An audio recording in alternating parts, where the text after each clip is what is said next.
Kia ora, tēnā koe, Karen, tēnā koutou katoa, tēnei te mihi nui ki a koutou o tai mai I tēnei wā. Ko waiahau, ko whakapūnake te maunga, ko wairo te awa, ki uri ahau o Ngāti Kahungunu, no reire tēnā koutou katoa. Thank you very much for the introduction, Karen, and thank you for the invitation to come along and be part of this seminar, this kōrero tonight. Very privileged to be able to do that. And I guess my first confession, as you probably gathered from the bio that Karen just gave, is that I'm not a human rights kind of expert by any stretch of the imagination. I'm a mere public health physician, advocate, I like to think, and someone who's passionate about this kind of stuff and about advancing Indigenous rights, but not necessarily knowledgeable of all the intricate ins and outs of human rights instruments and mechanisms. So hopefully you'll take what I'm talking about in that context. And I will be talking about really just some approaches we've used that draw on human rights mechanisms as a way of trying to address not just climate change, but health, equity, and Indigenous rights along the way. And I'm doing that as part of our work, as Karen mentioned, with Ōrataio, the New Zealand Climate and Health Council, which I'm very fortunate to be a part of and work with some amazing people doing some great work around, you know, the intersection of those things: climate change, health, equity. I guess the first thing you might wonder is, you know, why a huge group of health professionals are concerned about climate change. And you know, it's very clear and it's you know, widely acknowledged that climate change is possibly the defining health issue, certainly one of the most important health issues of our time, and framed very much as a health and social and an issue of rights and well-being, not just an environmental issue. Now, climate change will have impacts on everyone's health. You know, that's been well described in medical literature and public health literature, but particularly, you know, will impact disproportionately on certain groups, and no surprises that Indigenous peoples are one of those groups. And so just some examples really in terms of how will climate change in particular impact on Māori.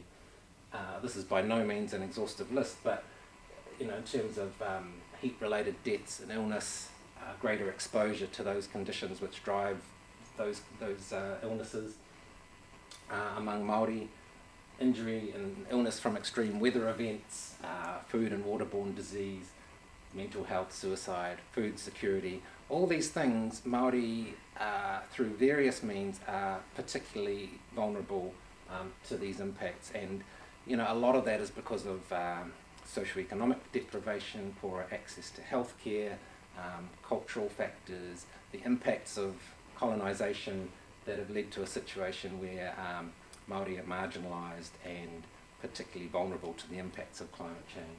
So that's the kind of context we're working in terms of climate change and Māori health.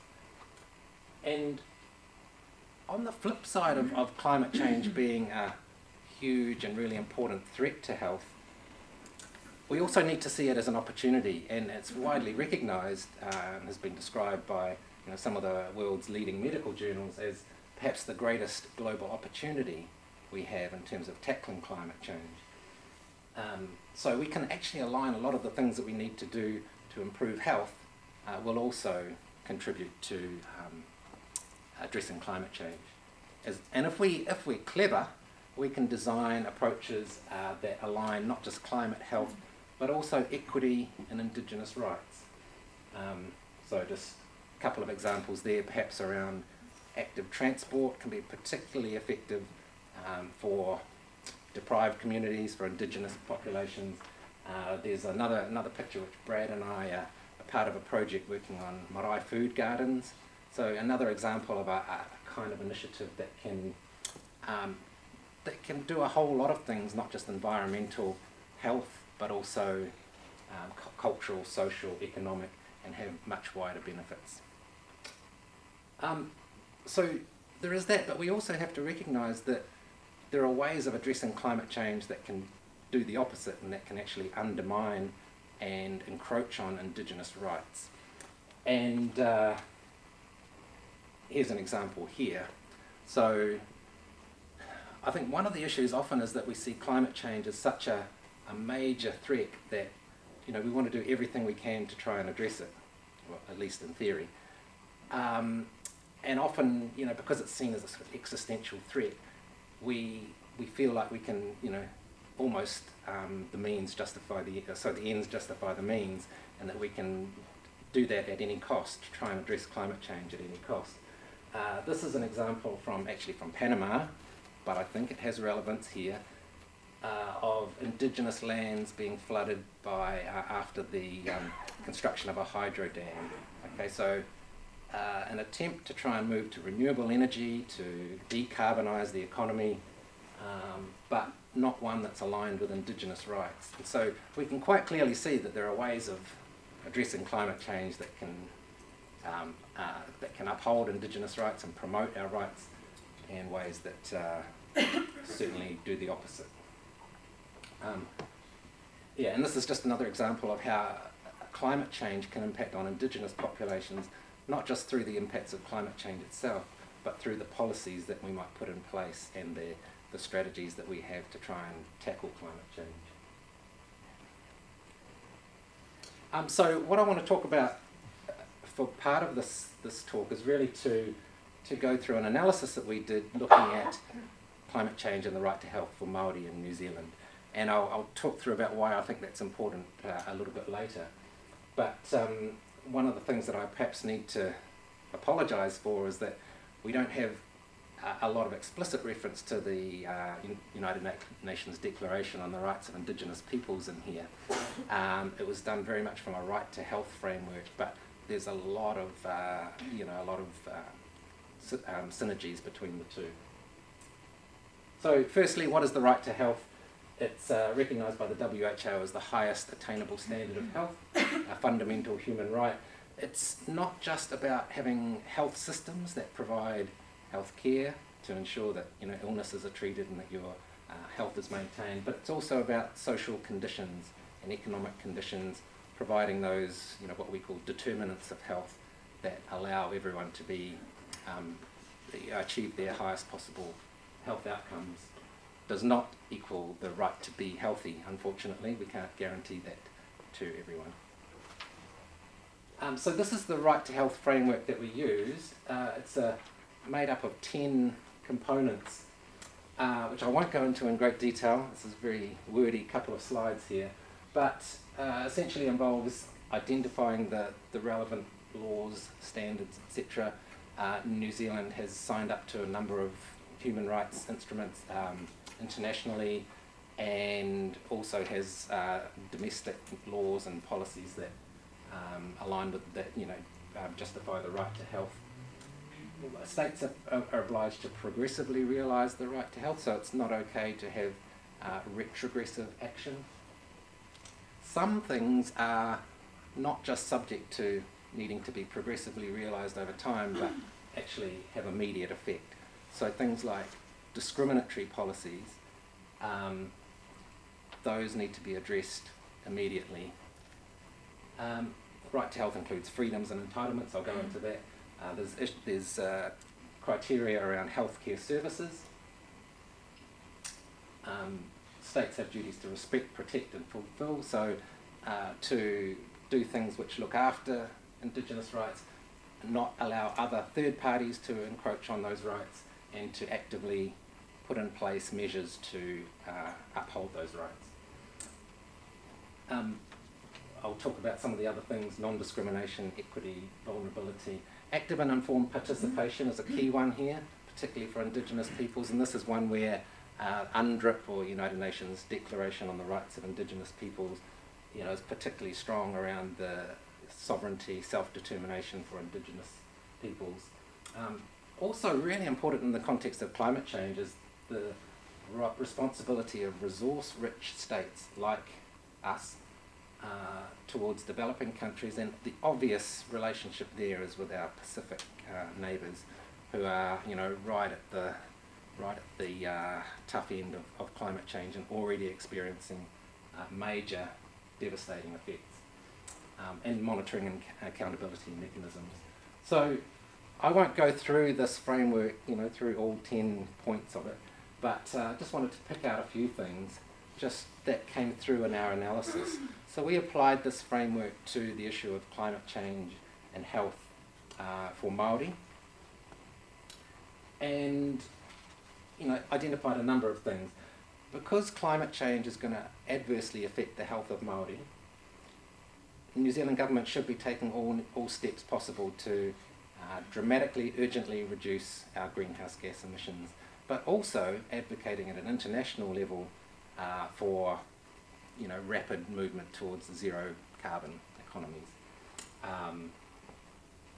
Given that climate change is a global phenomenon, obviously, that requires global collaboration to address it. Any negative impacts of policies need to be mitigated. So, as I mentioned before, a number of the ways in which we might address climate change could adversely affect Māori health. Those need to be compensated for or mitigated. And part of this, if we're going to progressively realise, involves having those systems and places, measures in place to monitor whether we are achieving that. Freedoms and entitlements. So, yes, we do need not just freedom from barriers to adaptation, but actually support for Māori communities with adaptation to climate change, and a number of entitlements there that are also really strongly emphasised in UNDRIP as well. Environmental protection, self-determination, and the right to ongoing relationships with our territories and our natural resources.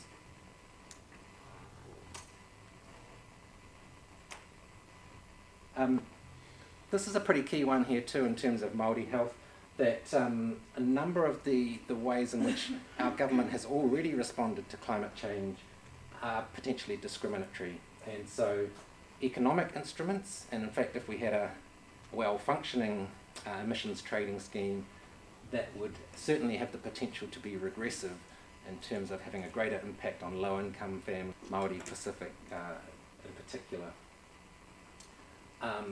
Disadvantages for iwi, for example, with forests that have been returned as part of treaty claims, and restrictions potentially around land use change for those.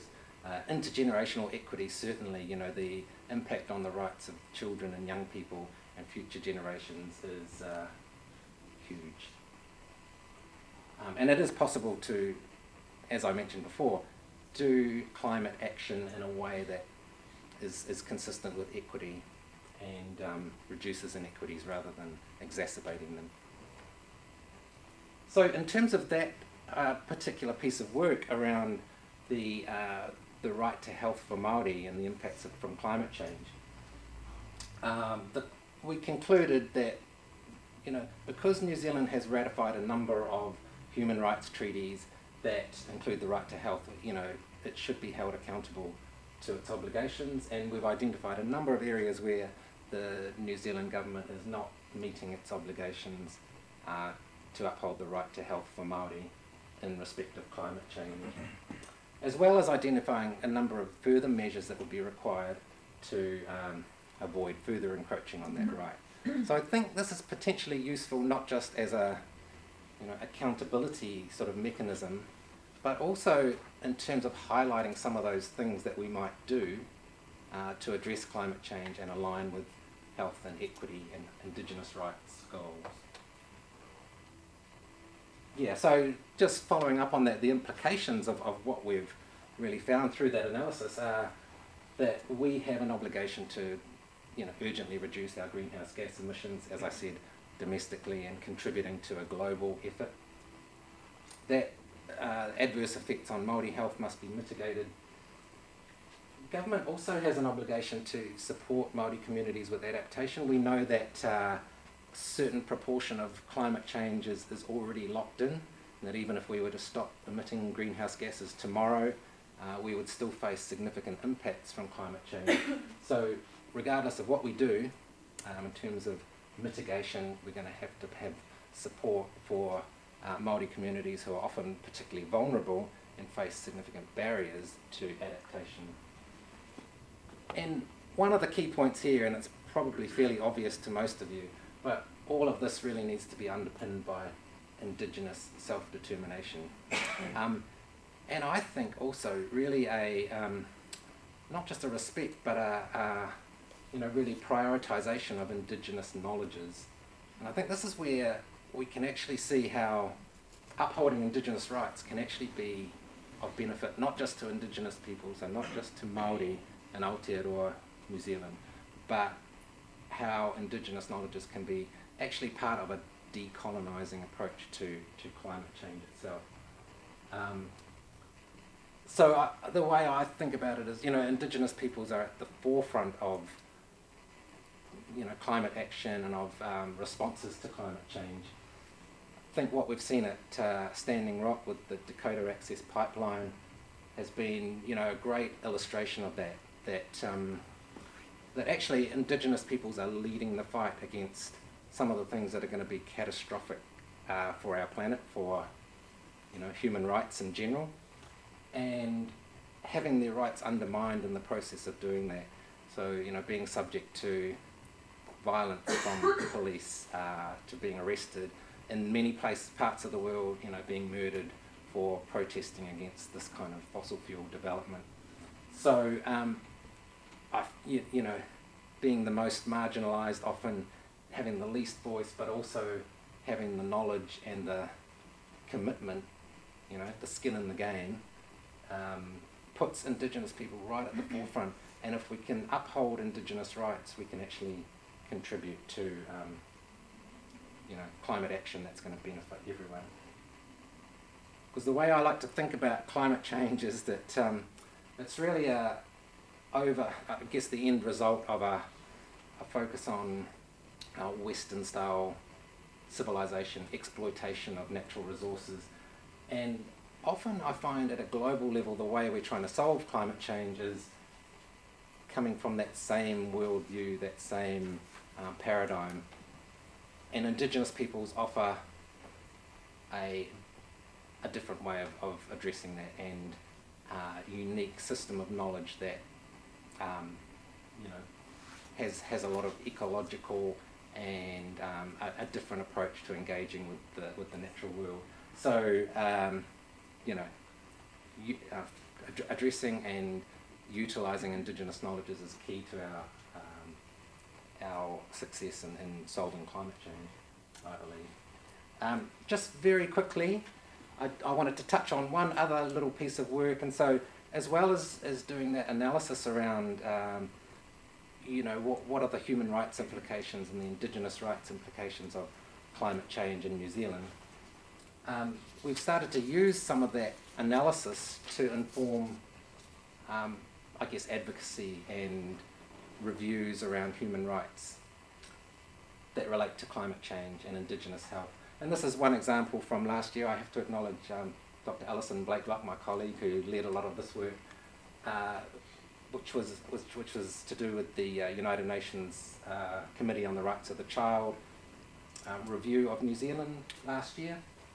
And we put in a submission as part of that, and that was recognised in the committee's report, and it included some recommendations around particularly focusing on the impacts of climate change for Māori Pacific children, and included some recommendations that the New Zealand government was recommended to take. So I'm aware that my time is running out, but just I think some of the insights out of the work that we've done, and again this is coming from a human rights perspective, a relative novice to this area, but it seems to me that we've got a situation where climate change is obviously one of the key issues that we're going to have to address as a country and as a global community within the next few decades. It's kind of like an intensification of the colonial process for Indigenous peoples, right? So not just the impact of climate change, but the policies we might introduce to tackle it can effectively exacerbate the process of colonisation and further undermine Indigenous rights. And so that's why I think that rights-based mechanisms can be an important tool in our armoury around advocacy on climate change, advocacy on Indigenous health.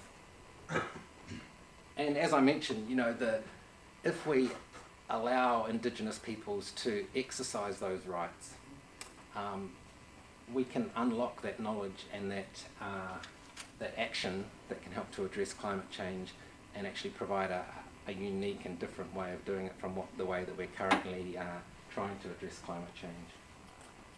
So, happy to leave it there, and I'll be interested in the discussion later on, but kia ora, thank you very much.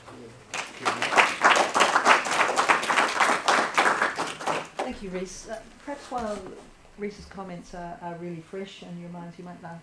We will be having a Q&A session after our three guests have spoken, but is there anything that's really urgent that you want to get off your chest right now to ask Rhys?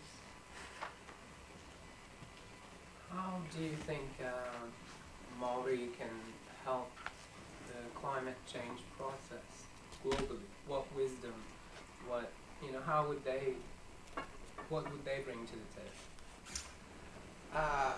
That's a really good question. I think I can answer it in general terms by saying that I think it's a completely different worldview and a different framing of the issue that really that focuses on a different kind of relationship with the earth, with our natural resources, and perhaps moving away from, so the way I see it is moving away from the current sort of economic model which still sees, you know, the earth and its natural resources as a commodity to be exploited, and the way we try and address climate change is by putting a price on different aspects of those commodities. Rather than that, moving to an Indigenous worldview where we actually conceive of that in quite a different way. And I think possibly one example of that is the recent recognition of the Whanganui River as having the same rights as legal rights as a human being.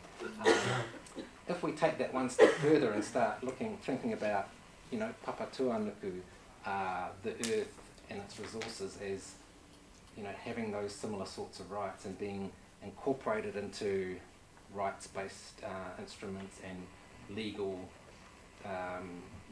processes, that we can start to think about quite a different way of engaging in that space and setting up quite different regulations and incentives around things like, you know, fossil fuel exploration and development.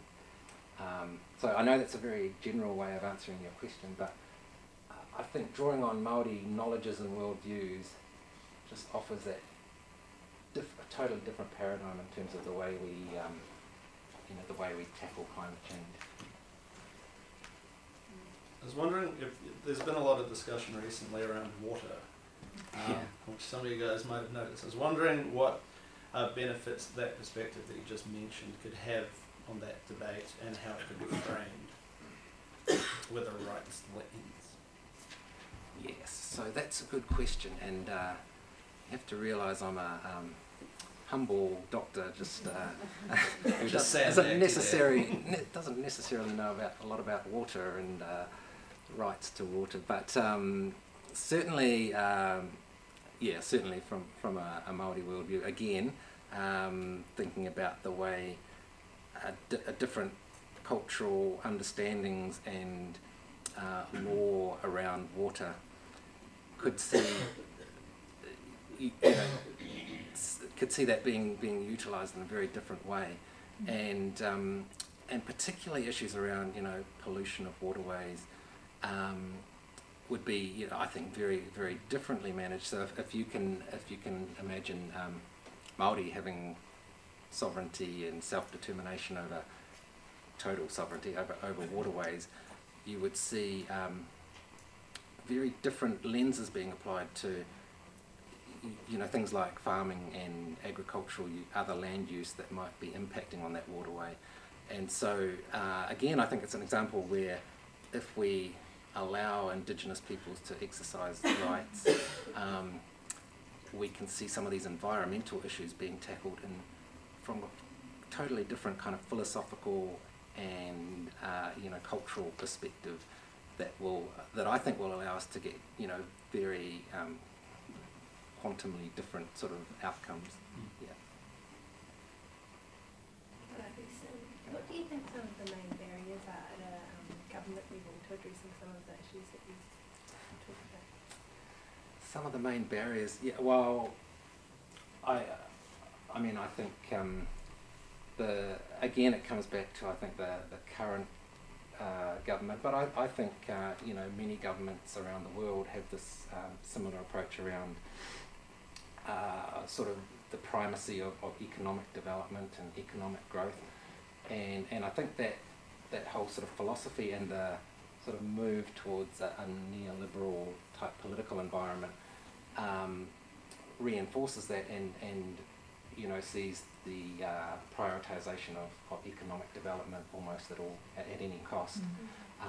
And in that kind of context, environmental concerns are sort of relegated to being secondary, and you know, so we don't see climate change, even though, you know, many people would say, well, you can't have an economy without an environment, without a healthy environment.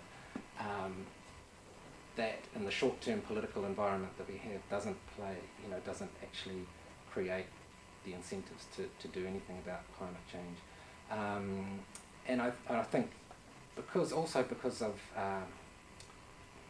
I guess a lack of awareness, a lack of a sort of public mandate to be really actively doing something in this space, we allow our political leaders to get away with essentially inaction in the face of, you know, what's a crisis. And I think that's potentially where rights-based approaches, you know, can be quite useful, and I think could be much more useful if they had greater teeth and greater you know, accountability mechanisms against those rights-based instruments. That what they allow us to do is to say, well, these are not just things that, you know, we're shouting from the rooftops about because we think it's a great idea. It's actually in international law and, you know, things that governments should be doing and should be being held accountable to. So I think that's where I see the value of rights-based approaches.